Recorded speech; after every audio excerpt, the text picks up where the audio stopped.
Saison 2022 vs 2023, comparons un peu les perfs de Mercedes sur ces deux saisons.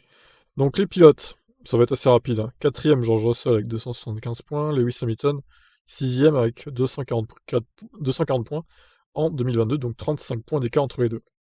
Dommage l'abandon d'Hamilton à Abu Dhabi en 2022 d'ailleurs, parce que il aurait pu passer Sainz, je pense. D'ailleurs, il s'est fait passer par Sainz à Abu Dhabi à cause de ce problème mécanique. Bon bref. Voilà pour les pilotes, donc saison mitigée un peu en 2022 hein, quand même pour Mercedes. Et pour le championnat constructeur, ils ont fini 3ème, avec 515 points marqués mine de rien, mais 3ème quand même derrière Ferrari à 40 points à peu près. Je ferai la même chose en version globale sur Type F1 pour le coup. Alors 2023, nous avons les pilotes qui font 3ème et 8ème. Nous avons Russell qui marque 175 points, ce qui est assez peu finalement, et Lewis Hamilton qui en marque 234. Donc là, on a quand même un delta de près de 60 points, 59 pour être exact, ce qui est plus que la saison dernière quand même. Et au niveau des places, surtout, c'est mieux pour Hamilton, mais c'est beaucoup moins bien pour Russell. Mercedes aura marqué au final 409 points, ça fait moins que l'année dernière, mais en même temps, Red Bull a plus dominé aussi que l'année dernière, donc il y avait moins de points à prendre pour les autres, c'est aussi ça qu'il faut dire. Donc ils auront fini 2ème devant Ferrari, 3 points devant seulement. Alors la question que je vous pose et que je me pose moi-même, est-ce que la saison 2022 est meilleure pour Mercedes, ou est-ce que c'est la 2023 qui est meilleure? Malgré qu'il n'y a pas eu de victoire en 2023. Au final, il y a eu une victoire en 2022.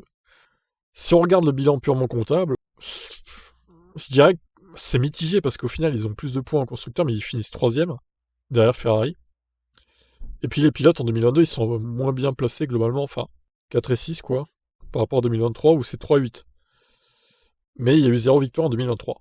Franchement, c'est dur à dire hein, laquelle des deux est la meilleure saison pour l'équipe. Pour moi, c'est deux saisons différentes qui sont à peu près similaires en termes de performance, quoi. C'est des saisons moyennes, sans la victoire de 2022.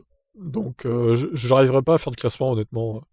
Je sais pas si vous arrivez à faire un classement des deux saisons, là, mais dites-moi en commentaire, hein, ça m'intéresse. Parce qu'au final, la victoire au Brésil en 2022, c'était un peu un accident de parcours, hein, quand tu regardes, un peu comme Ferrari à Singapour en 2023. Hein. C'est grâce à une contre-performance de Red Bull qui n'était pas prévue, quoi. Donc, est-ce que c'est pas de la poudre aux yeux, c'est de se doubler au Brésil 2022? C'est ce qui les a entraînés, d'ailleurs, dans l'erreur totale de conserver ce concept pour 2023. Voilà, donc maintenant place à 2024, j'espère que ça sera meilleur et qu'on va pas finir genre à ces places-là en 2023, qu'on va se battre pour le titre, parce que là ça commence à bien faire. Mercedes est une équipe victorieuse. Mercedes n'est pas censé finir loin du leader comme ça. Ils finissent à près de 451 points de Red Bull. Ils ont plus de 2 fois moins de points que Red Bull. C'est juste monstrueux quoi. Je vous laisse me donner votre avis sur ça en commentaire. Dites-moi pour vous laquelle des deux est la meilleure saison pour l'équipe. Ciao.